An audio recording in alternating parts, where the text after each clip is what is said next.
Traditionally, most gun owners in the US were white men who live in the rural parts of the country.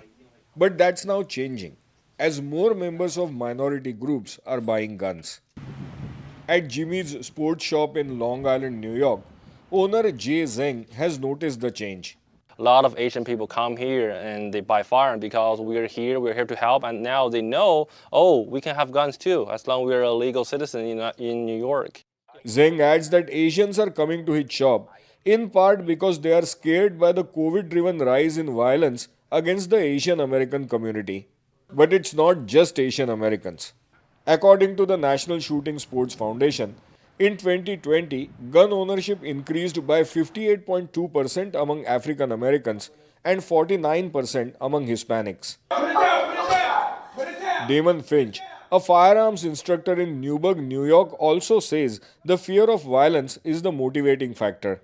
The issues of the George Floyd incidents, the Black Lives Matter incidents, and then, of course, COVID, where many people felt somewhat vulnerable, and the fact that they owned this instrument and really didn't know how to properly use it, and they seeked out an opportunity to learn more about it. Pink Pistols, a group of gun owners who belong to the gay, lesbian, bisexual, and transgender community, says their membership has also increased in recent years.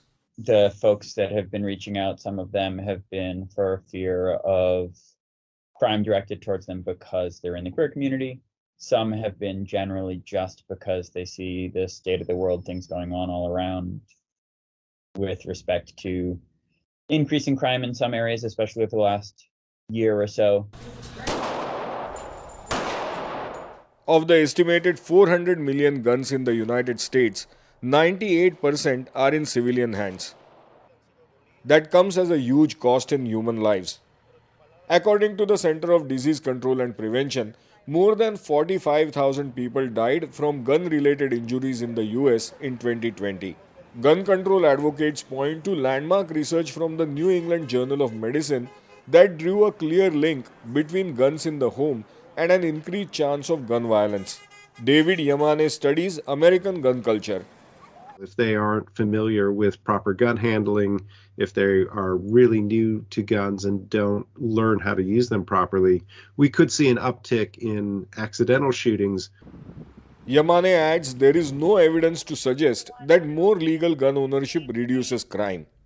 Yet gun ownership in the US continues to rise as more people decide that having a gun will help keep them and their families safe, no matter their race or identity. Anshman Apte, VOA News.